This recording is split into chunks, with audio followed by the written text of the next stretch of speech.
నమస్కారం. ఈరోజు మనమొక ఒక చిక్కు ప్రశ్నను విశ్లేషించబోతున్నాం. సమాజానికి ఎవరు ఎక్కువ మేలు చేస్తారు? చెప్పండి. తను అన్ని నియమాలు పాటిస్తూ ఎవరికీ ఏ హాని చేయకుండా తన మానాన తాను నిశ్శబ్దంగా బ్రతికే ఒక మంచి వ్యక్తా? సరే.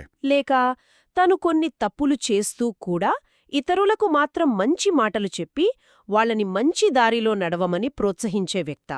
హా, ఇది చాలా క్లిష్టమైన ప్రశ్న. మనం సాధారణంగా మాటల మీద నిలబడని వాళ్లనే, అంటే చెప్పేది ఒకటి, చేసేదొకటే. అవును, అలాంటి వాళ్ళని తక్కువగా చూస్తాం. వ్యక్తిగత నిజాయితీకి ఎక్కువ విలువ ఇస్తాం గదా. నిజమే. కానీ సమాజం కోణం నుండి చూస్తే ఈ లెక్కలు మారతాయా? ఎవరి వల్ల సమాజానికి ఎక్కువ ప్రయోజనం? సరిగ్గా అదే పాయింట్. ఈ ప్రశ్నకు సమాధానం వెతకడానికి ఈ రోజు మనం సుమారు 2500 సంవత్సరాల క్రితం నాటి ఒక పాత బౌద్ధ గ్రంథాన్ని పరిశీలిస్తున్నాం. అంగుత్తర నికాయ. అవును, అంగుత్తర నికాయ.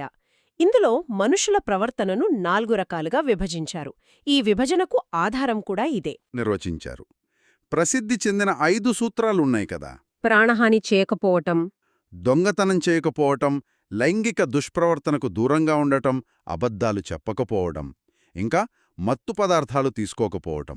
ఈ 5ంటిని పాటిస్తున్నారా లేదా? అంతేకాదు, ఇతరులను పాటించమని చెప్తున్నారా లేదా? ఈ రెండింటిపైనే ఆ 4 రకాల మనుషులు ఆధారపడి ఉంటారు. అయితే సరే, దీన్ని విడమర్చి చూద్దాం. ఈ 4 రకాలలో మనం ఎక్కడున్నామో, మన చుట్టూ ఉన్నవాళ్లని ఎలా అర్థం చేసుకోవాలో ప్రయత్నిద్దాం. మొదటి రకం వ్యక్తితో మొదలు పెడదామా? తప్పకుండా.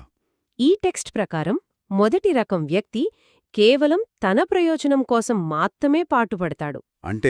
అంటే అతను ఈ 5 సూత్రాలను తూచా తప్పకుండా పాటిస్తాడు, ఎవ్వరికీ హాని చేయడు, అబద్ధం చెప్పడు, ఏ చెడు అలవాట్లు ఉండవు. కాని ఇతరులను మాత్రం వీటిని పాటించమని ఏ రోజు ప్రోత్సహించడు. తన మంచి తనకే పరిమితం. వీళ్ళని మనం నైతిక ఏకాంతవాసులు అని పిలవచ్చేమో. నైతిక ఏకాంతవాసులు బాగుంది. అంటే వాళ్ళు తమ సొంత ద్వీపంలో చాలా నీతిగా, నిజాయితీగా బ్రతుకుతారు. ఆ ద్వీపం చాలా అందంగా, పవిత్రంగా ఉంటుంది. కాని ఆ ద్వీపం నుండి బయట ప్రపంచానికి ఒక్క పడవ కూడా పంపరు. వాళ్ల మంచిని ఇతరులతో పంచుకోవాలనే ఆలోచనే లాదు. ఒక్క నిమిషం, ఇక్కడ నాకొక సందేహం. వాళ్ళు ఎవరికీ హాని చెయ్యట్లేదు గదా?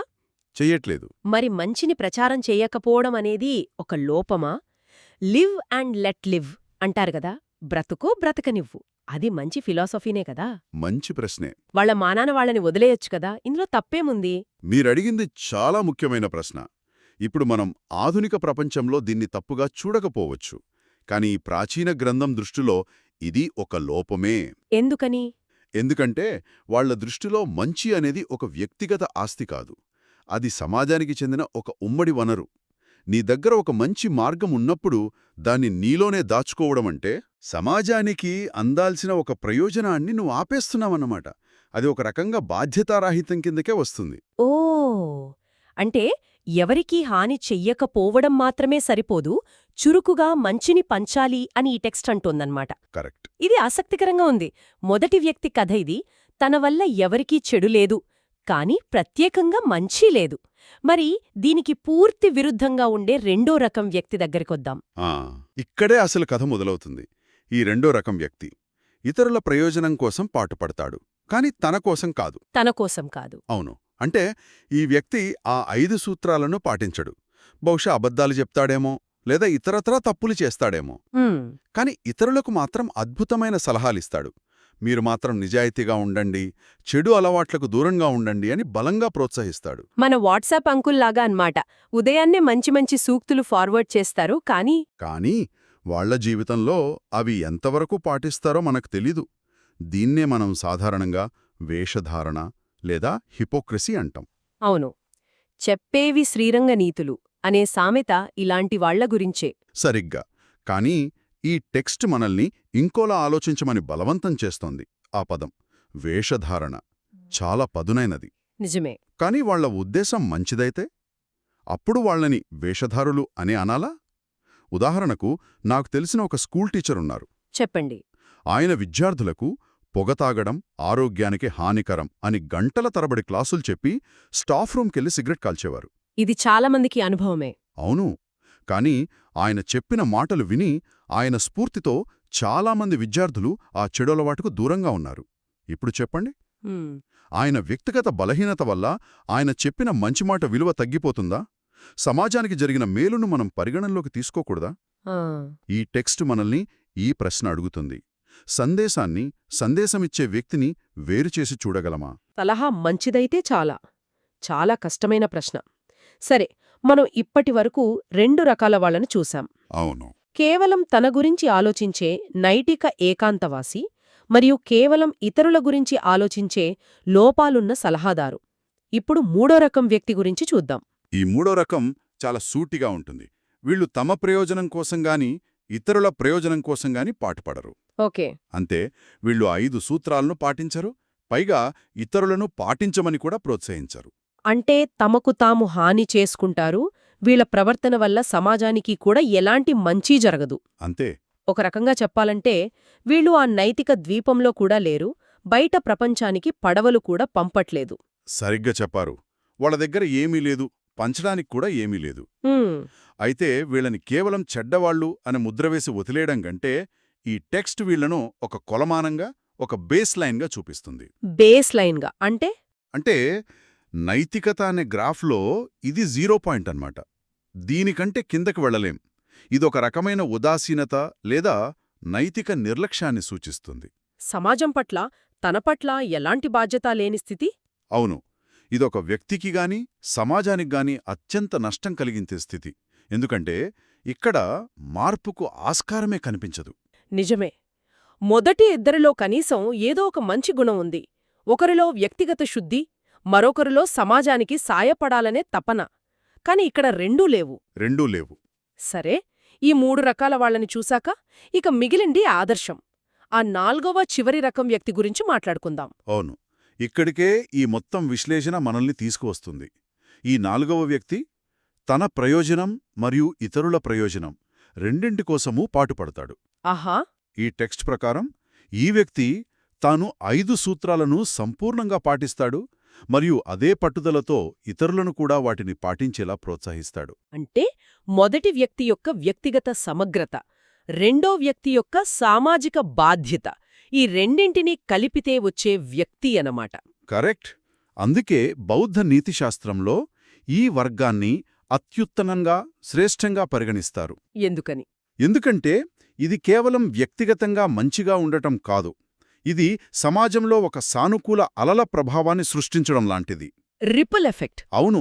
నీటిలో ఒక రాయి వేస్తే అలలు ఎలా వ్యాపిస్తాయో అలా ఒక వ్యక్తి తాను మంచిగా ఉంటూ ఆ మంచిని ఇతరులకు పంచినప్పుడు ఆ ప్రభావం గొలుసుకట్టుగా సమాజమంతా వ్యాపిస్తోంది. నిజమైన పరిపక్వత అంటే తనను తాను ఉద్ధరించుకోవటమే కాదు, తన చుట్టూ ఉన్నవారిని కూడా పైకి తీసుకురావడం అని ఈ గ్రంథం స్పష్టంగా చెబుతోంది. ఇది వినడానికి చాలా బావుంది. ఇది ఒక ఆదర్శం. కాని నిజ జీవితంలో ఇది ఎంత కష్టం. కష్టమే. ఈ రోజుల్లో సోషల్ మీడియా యుగంలో ఎవరైనా మంచి చెయ్యాలని ప్రయత్నిస్తే వాళ్లలో చిన్న లోపాన్ని కూడా భూతద్దంలో పెట్టి చూస్తున్నారు. దానివల్ల చాలామంది ఎందుకొచ్చిన గొడవ, మన మానాన మనం మంచిగా ఉంటే చాలు అని మొదటి రకం నైతిక ఏకాంతవాసులుగా మారిపోతున్నారు.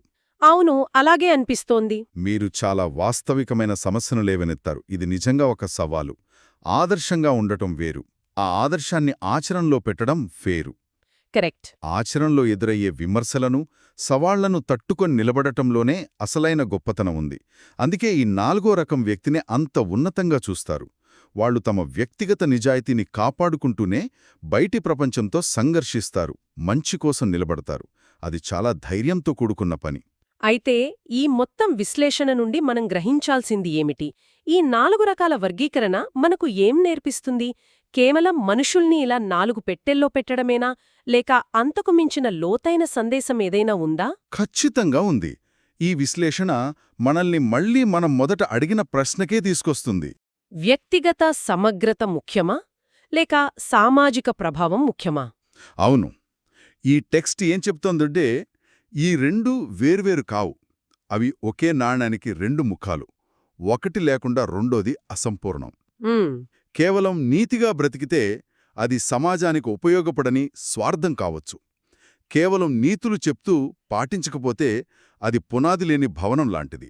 నాకు బాగా నచ్చిన మరో విషయమేమిటంటే ఈ టెక్స్ట్లో ప్రయోజనం అనే పదాన్ని నిర్వచించిన తీరు. చెప్పండి. ఇక్కడ ప్రయోజనమంటే డబ్బు, అధికారం, కీర్తి కాదు. కేవలం ఆ 5 సూత్రాలను పాటించడం. అంటే ఒక వ్యక్తి తనకు తాను లేదా ఇతరులకు ఇవ్వగల గొప్ప బహుమతి, గొప్ప ప్రయోజనం, నైతికంగా జీవించమని ప్రోత్సహించడమేనని ఈ పాఠ్యం ఎంత బలంగా నొక్కి చెబుతోందో కదా. మీరు చెప్పింది చాలా ముఖ్యం. ఇది ఆధ్యాత్మికత అనేది కేవలం ఒక వ్యక్తిగత విషయం అనే ఆధునిక ఆలోచనను పూర్తిగా సవాలు చేస్తోంది. అంటే నేనెవరికీ హాని చేయను, నా పని నేను చేసుకుంటాను, నా పూజ నాది. సరిపోదు. అది సరిపోదని ఇది తేల్చి చెబుతోంది. హాని చేయకుండా జీవించే ఒక మంచి మార్గాన్ని నువ్వు కనుగుంటే ఇతరులకు కూడా అదే మార్గాన్ని చూపించాల్సిన నైతిక బాధ్యత నీపై ఉందని ఇది పరోక్షంగా గుర్తుచేస్తోంది. ఈరోజు మనం చాలా లోతైన విషయాలు చర్చించుకున్నాం. అంగుత్తర నికాయ ఆధారంగా 4 రకాల వ్యక్తుల గురించి తెలుసుకున్నాం. అవును. కేవలం తన గురించి ఆలోచించే నైతిక ఏకాంతవాసి, కేవలం ఇతరుల గురించి ఆలోచించే లోపాలున్న సలహాదారు, ఎవరి గురించి ఆలోచించని ఉదాసీన వ్యక్తి, మరియు అందరి గురించి ఆలోచించే ఆదర్శప్రాయుడు. అసలైన పరిపూర్ణత వ్యక్తిగత స్వచ్ఛతను, సామాజిక బాధ్యతను కలపడంలోనే ఉందని స్పష్టమవుతోంది. అవును. ఈ చర్చను ముగించే ముందు మన శ్రోతలను ఆలోచింపజేసే ఒక చివరి విషయంతో ముగిద్దాం. తప్పకుండా. మనం మొదట్లో ఒక ప్రశ్న అడిగాం కదా, ఆ ఏకాంతవాసి గొప్పవాడా లేక లోపాలున్న సలహాదారు గొప్పవాడా అని. అవును, దాని గురించే ఆలోచిస్తున్నాను. నాకైతే ఇప్పటికీ వ్యక్తిగతంగా నీతిగా ఉండే మొదటి వ్యక్తే నయమనిపిస్తోంది. కనీసం అతను నిజాయితీగా ఉన్నాడు. మనలో చాలామంది అలాగే ఆలోచిస్తాం. కానీ ఈ టెక్స్ట్ తర్వాత వచ్చే భాగంలో అంటే AN 4.10లో ఈ నలుగురిని వారి ప్రాముఖ్యత ఆధారంగా ఒక ర్యాంకింగ్లో పెట్టారు. ర్యాంకింగ్? ఎవరు ఉత్తమం, ఎవరు అధమం అనా? అవును. ఆ ర్యాంకింగ్ మన అంచనాలకు భిన్నంగా ఉండవచ్చు. ఓ, నిజంగానా? ఆ ర్యాంకింగ్ ఎలా ఉంటుంది? ఆ టెక్స్ట్ ప్రకారం ఆచరించకుండా ఇతరులకు సహాయం చేసే ఆ లోపాలున్న సలహాదారు అంటే రెండో వ్యక్తి, కేవలం తనకోసమే ఉన్నతంగా ఆచరించే నైతిక ఏకాంతవాసి అంటే మొదటి వ్యక్తి కంటే ఉత్తముడు. ఏంటి, ఇది ఆశ్చర్యంగా ఉంది. అంటే ఒక హిపోక్రిట్ నిజాయితీపరుడు కంటే గొప్పవాడా? సమాజం కోణం నుండి చూస్తే అవునని అంటోందా గ్రంథం. ఎలా? ఎందుకంటే మొదటి వ్యక్తి యొక్క మంచితనం అతనితోనే ఆగిపోతోంది. అతని వల్ల సమాజానికి ఒరిగేది 0. సరే. కాని రెండో వ్యక్తి లోపాలతో ఉన్నప్పటికీ అతని మాటల వల్ల కనీసం ఒక్కరైనా మంచి మార్గంలో నడిస్తే సమాజానికి కొంతైనా మేలు జరిగినట్టే కదా. ఇది ఆలోచించాల్సిన విషయమే. అవును. ఇది మనల్ని ఆలోచింపజేసే విషయం. మనం దేనికి ఎక్కువ విలువ ఇవ్వాలి? ఎవరికీ ఉపయోగపడని పరిపూర్ణమైన నిజాయితీకా, లేక లోపాలతో కూడుకున్నదైనా సరే ఇతరులకు ఉపయోగపడే చర్యకా? ఈ ప్రశ్న మన నైతిక విలువలనే పునఃపరిశీలించుకునేలా చేస్తుంది.